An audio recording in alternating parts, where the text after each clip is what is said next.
उन्हाळा सुरू झाला की बऱ्याच गृहिणींची घरगुती मसाले तयार करायची लगबग सुरू होते. तर अशा वेळेस घरगुती काळा मसाला, लाल तिखट किंवा वेगवेगळे मसालेसुद्धा आपण बनवतो.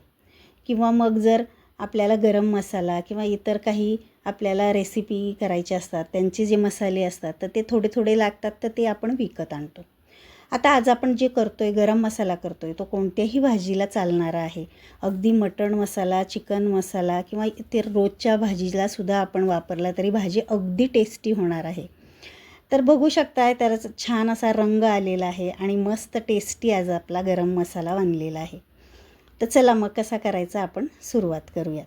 तर मी अगदी प्लेन पॅन घेतलेला आहे, म्हणजे भाजायला आपल्याला अगदी जे खडे मसाले भाजतो ते अगदी सोपे जातील. तर पहिल्यांदा मी घेतलेले आहेत धने. तर धने इंदोरीच घ्या शक्यतो. तर ते धने जे आहेत ते मी 10 चमचे धने घेतलेले आहेत. नंतर ही आहे काळी मिरी 6 चमचे घेतली. नंतर जिरे आहेत तर ते 4 चमचे घेतलेत. याऐवजी तुम्ही शहाजिरेसुद्धा घेतले तरीसुद्धा चालतील. त्यानंतर आपण घेणार आहोत लवंग. 2 चमचे लवंग आहे. नंतर मसाला वेलदोडे घेतलेत 14. नंतर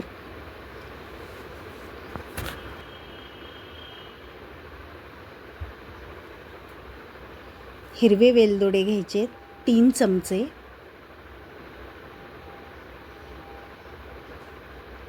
स्टार फूल घ्यायचं आहे 10 स्टार फूल आहेत हे.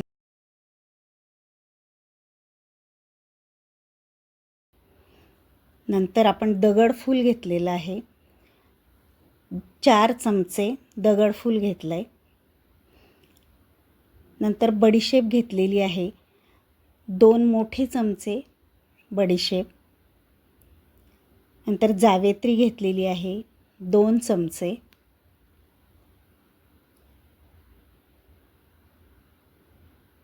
नंतर कसुरी मेथी घेतलेली आहे आपण 4 चमचे.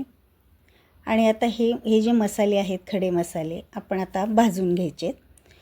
तर आता मंद गॅसवरती आपण 2 ते 3 मिनिट छान असं हे भाजून घेऊया. तर प्लेन पॅन घेतल्यामुळे काय होतं आहे, सगळीकडून व्यवस्थित असे हे मसाले भाजले जातात. आपल्याला जास्त असे करपवायचे नाहीत किंवा जास्त भाजायचे सुद्धा नाही आहेत.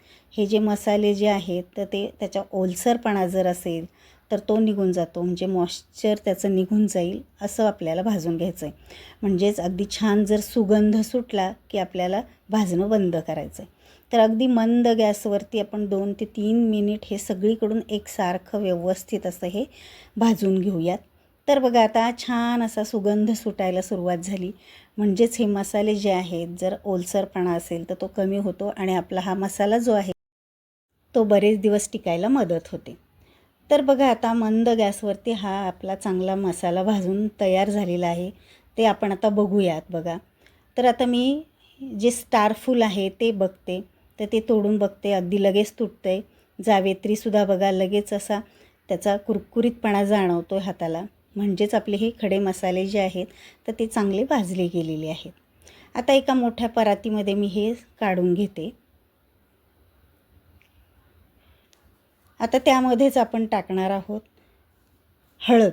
तर 2 चमचे मी हळद त्यामध्येच टाकते, म्हणजे गरम खडे मसाल्यामध्ये हळद टाकल्यानंतर तीसुद्धा चांगली गरम होईल. आता ती मिक्स करून घेऊयात. आता राहिलेले जे आपले खडे मसाले किंवा मसाले जे आहेत ते सुद्धा आपल्याला पुन्हा भाजून घ्यायचे. तर आता हे पण आपण थंड व्हायला बाजूला ठेवून देऊयात. पुन्हा त्याच पॅनमध्ये 2 मी जायफळ घेतलेले आहेत अख्खे. नंतर दालचिनीचे आपण 4 असे तुकडे घेतलेले आहेत आणि त्याचे छोटे छोटे तुकडे करून घ्यायचे. म्हणजेच मिक्सरला फिरवताना मिक्सर आपला किंवा पातं खराब होणार नाही. नंतर आपण घेतलेले आहेत तेजपत्ता.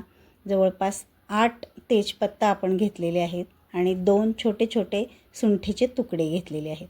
तर हे मोठे मोठे असल्यामुळे आता हे पुन्हा दुसऱ्या बॅचमध्ये आपण या पॅनमध्ये आता आपण हलकंसं भाजून घेऊयात. तर अगदी कुरकुरीत होईपर्यंतच भाजायचे आहेत. हे सुद्धा आपल्याला जास्त भाजून घ्यायचे नाही आहेत. तर अगदी त्याचं मॉइश्चर कमी होईपर्यंत भाजायचं. हे पहा आता तेजपत्ता पण लगेच अगदी कुरकुरीत झाला आहे. तर अशाच पद्धतीने आपल्याला आता हा खडा मसाला किंवा हे जे आहे आपल्याला भाजून घ्यायचं आहे. तर आता हे भाजून झालेलं आहे. आता हे आपण आता एका बाजूला आता आपण यातले जे कठीण जे वस्तू आहेत त्या काढून घेऊयात. म्हणजेच 2 जायफळ आपण टाकलेलं होतं आणि 2 सुंठेचे जे तुकडे होते ते आपण काढून घेऊयात आणि खलबत्त्यामध्ये त्याची थोडीशी बारीक पावडर करून घेऊयात. तर आता हे बाकीचं जे राहिलेलं आहे तेजपत्ता आणि दालचिनी तर या मसाल्यामध्ये मी काढून घेतली. पण त्यामध्ये टाकण्यासाठी आपण बेडगी मिरची घेतली. तर अशा पद्धतीची असते बघा, अगदी जाडसर असते, लाल रंगाची असते. आता ह्या बेडगी मिरची आपण यामध्ये का टाकतो आहे की लाल रंग येण्यासाठी आणि मसाल्याचा रंग अगदी छान दिसतो सुद्धा आणि चवही छान लागते. जवळपास गरम मसाल्यामध्ये बेडगी मिरची पावडर टाकत नाही, पण मी टाकत असते. तर आता याच्यातले आपण फक्त बिया काढून घेतल्यात आणि जवळपास 20 ते 25 बेडगी मिरची मी घेतलेली आहे.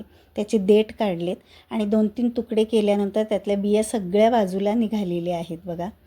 आणि आता आपल्याला त्या आपण हलक्याशा भाजून घ्यायच्यात. आता कधी या मिरच्या ज्या असतात थोड्याशा ओलसर असतात, त्यामुळे आपला हा मसाला जो आहे तो खराब होण्याची शक्यता असते. तर बारीक गॅसवरती आपल्याला ह्या मिरच्या ज्या आहेत अगदी हलक्याशा गरम करून घ्यायच्यात. आता भाजताना त्या थोड्याशा आपल्याला लवचिक वाटतात, पण थंड झाल्यानंतर कुरकुरीत होतात. तर असे 2-3 मिनिटभर आपल्याला ह्या मिरच्या ज्या आहेत आपल्याला अशा भाजून घ्यायच्यात. जास्तही अशा काही डाग पडेपर्यंत भाजायच्या नाहीत, पण हलकंसं त्याचं पण मॉइश्चर कमी होईपर्यंत आपल्याला भाजून घ्यायच्यात. तर बघा आता त्यातल्या बिया थोड्याशा ज्या आहेत त्यासुद्धा आपण काढून टाकणार आहोत. तर आता बघा भाजून झालेल्या आहेत आपल्या ह्या ज्या मिरच्या त्या थंड व्हायला ठेवल्यात. आता वाटीमध्ये आपण काढलेले सुंठ आणि जायफळ त्याचे छोटे छोटे मी तुकडे करून घेतले, ते त्यामध्ये टाकले आणि हातानेच आता ज्या मोठ्या जी वस्तू आहेत त्या हातानेच थोडं बारीक करून घेऊयात, म्हणजे मिक्सरमध्ये फिरवताना बरं पडतं. तर दालचिनीचे जे तुकडे आहेत ते थोडेसे अजून बारीक करूयात आणि तेजपत्ता जे पानं आहेत त्याचे पण बारीक बारीक तुकडे करून घ्यायचे. तर जे मोठं दिसेल ते मी बारीक करून घेते, म्हणजे मिक्सरला फिरवायला आपल्याला सोपं जाईल. आता हा मसाला जो आहे खडा मसाला तो चांगला आता थंड व्हायला लागलेला आहे आणि पूर्णतः थंड झाल्यानंतरच आपल्याला मिक्सरला फिरवायचं आहे, म्हणजे अगदी छान कडकसुद्धा होतो आणि त्यामुळे अगदी बारीक अशी पावडर होते. गरम जर फिरवलं तर बारीक पावडर होत नाही. आता थंड झालेल्या ह्या ज्या मिरच्या आहेत आपण आता त्यामध्येच टाकूयात. तर एवढा सगळा आता आपला हा जो मसाला आहे आपला सगळा भाजून तयार झालेला आहे बघा. तर थोडंसं कोमट आहे अजून ही मिरची, ते थंड होईपर्यंत थोड्याशा थांबूयात आपण आणि थंड झाल्यानंतर ह्या मिरच्या पण अगदी कडक होतात आणि सगळाच आपला हा मसाला आता छान थंड झालेला आहे. आता आपण मिक्सरला फिरवून घेऊयात. तर मिक्सरचं मी छोटं भांडं घेतलं आहे. आता त्याच्यातच 2-3 बॅचमध्ये आता ही मसाले आपण आता बारीक करून घ्यायचे. तर बघा आता एक बॅच आपण बारीक केलेली आहे पावडर. हे पहा किती सुंदर छान असा रंग आलेला आहे या मसाल्याला आणि टेस्ट तर अगदी छान असणारच आहे. अगदी घरभर मस्त मसाल्याचा वास सुटलेला आहे. आता रोजच्या भाज्यांनासुद्धा हा मसाला जर तुम्ही वापरला तर अगदी टेस्टी बनेल. कोणताच असा हा जो मसाला विशेष कोणत्या भाजीलाच वापरायचा आहे असं काहीही नाही. चिकनलासुद्धा वापरू शकता, मटनलासुद्धा वापरू शकता तुम्ही, किंवा रोजच्या आपल्या साध्या भाज्या ज्या आहेत व्हेजच्या तर त्यासुद्धा तुम्ही त्या भाज्यांमध्ये सुद्धा हा मसाला तुम्ही टाकू शकता. अतिशय टेस्टी लागते. नक्कीच इतर वेळेसच्या जेवणापेक्षा ते दिवशी जेवण अगदी छान जाईल. तर नक्की अशा पद्धतीने तुम्ही हा मसाला करून पहा. तर बघा आता एका काचेच्या बाउलमध्ये मी तुम्हाला काढून दाखवते. तर बघा अगदी मस्त असा, तर बाहेरून आणण्यापेक्षा आपण घरच्या घरीच असा हा जर गरम मसाला मधून जर केला तर त्याची चवही छान, वासही अगदी मस्त राहतो. तर हवाबंद बरणीमध्ये, स्वच्छ अशा बरणीमध्ये तुम्ही पॅक असा हा मसाला ठेवू शकता किंवा डब्यामध्ये सुद्धा पॅक असा ठेवू शकता आणि मधून फक्त त्याला पाण्याचा हात लावू नका, पाण्याचा चमचा लावू नका. बरेच दिवस हा मसाला अगदी छान टिकतो.